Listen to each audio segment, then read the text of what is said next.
10 minutes later, we stood in front of the warehouse. German employee was civilian. The Meister came to meet us. He paid as much attention to us as would a shopkeeper receiving a delivery of old rags. Our comrades were right. The work was not difficult. Sitting on the ground, we counted bolts, bulbs, and various small electrical parts.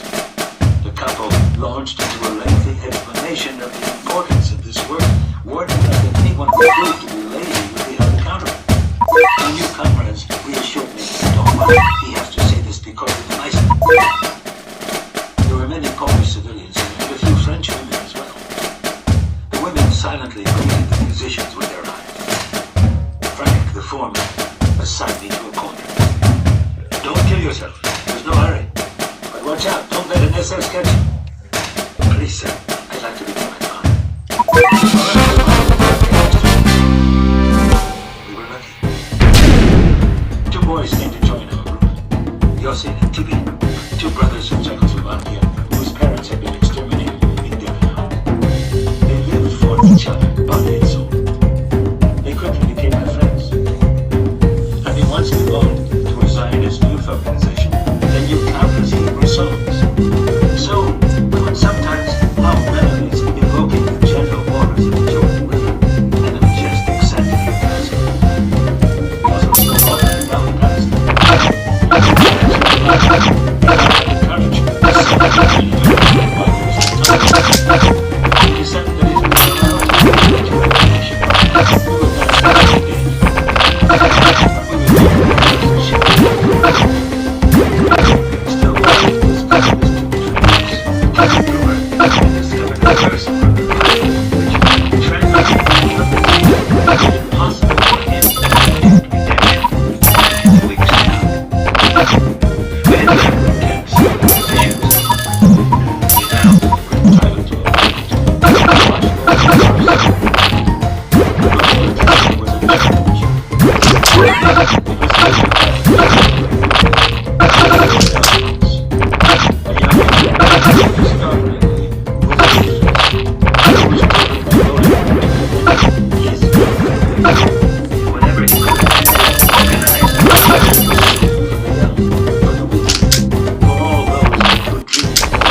a forced payment.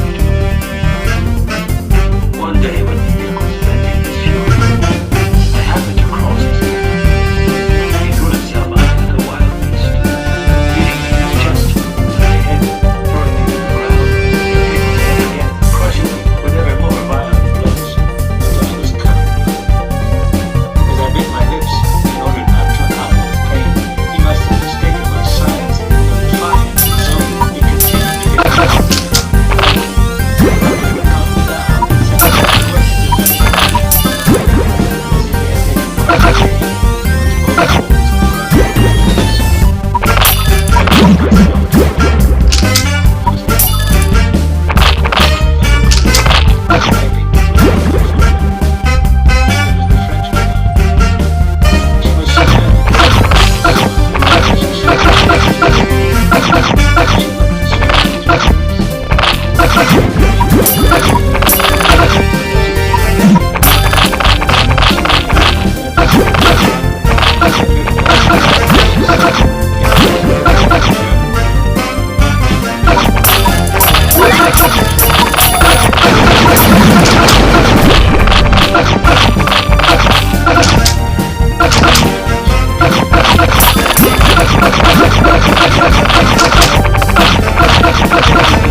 From an observant family.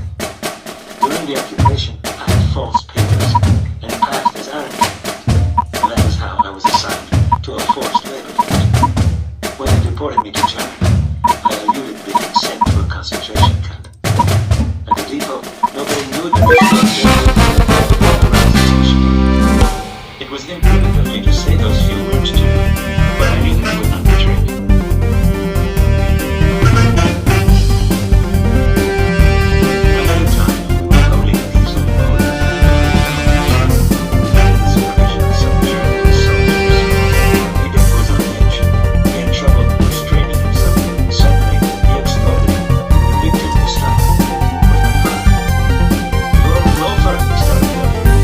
What you call working?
decided to give my father lessons in marching in step, in keeping time. We began practicing in front of our block. I would command left and left, right, and my father would try. The inmates made fun of us. Look at the little officer teaching the old man to march. Hey, little general, how many rations of bread does the old man give you for this? But my father did not make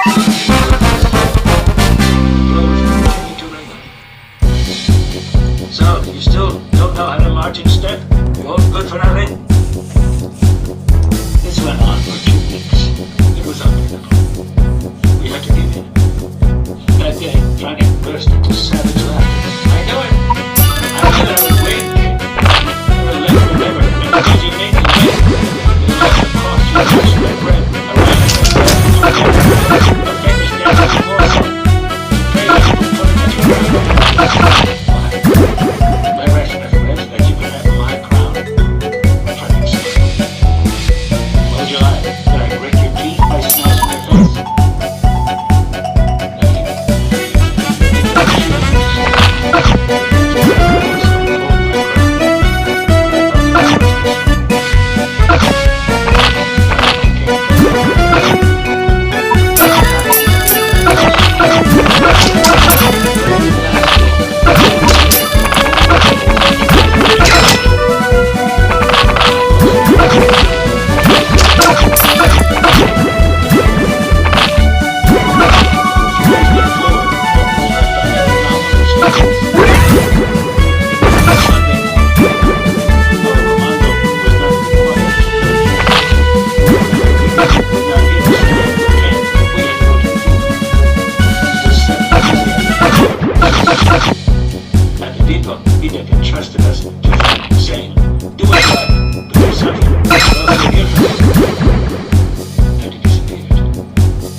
Jumped, turned, and saw me while the girl tried to cover her breasts.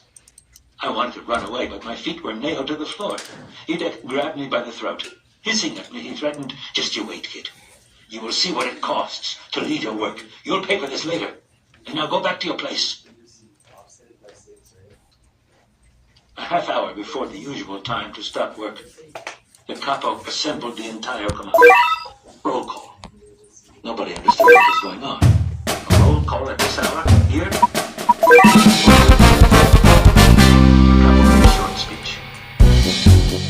An ordinary inmate does not have the right to mix into other people's affairs. One of you does not seem to have understood this point. I shall therefore try to make him understand clearly, once and for all. I felt the sweat. A7713.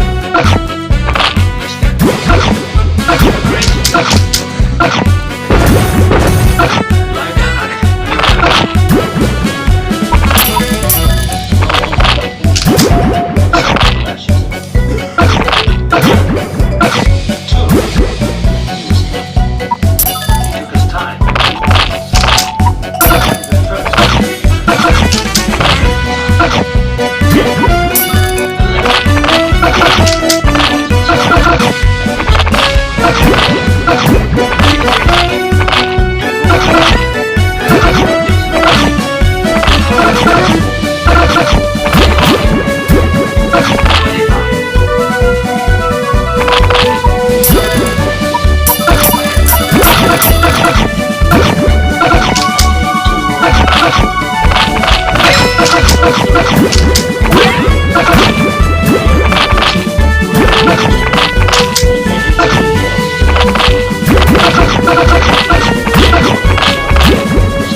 hours, endlessly. As if my head had decided to say yes for all eternity. One Sunday, as half of our group, including my father, was at work, the others, including me, at around 10 o'clock, the sirens started to go off. Alert! The block outers gathered us inside the blocks while the SS took refuge in the shelters. As it was relatively easy to escape during an alert, the guards left the watchtowers and the electric line of the barbed wire was cut. The standing order to the SS was to shoot everyone outside the block. In no time, the camp had the look of an advantage. No living soul remained. Next to the kitchen, two cauldrons of hot steaming soup had been presented. 2 cauldrons of soup. Slightly playing the road, cauldrons of soup with no regard.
You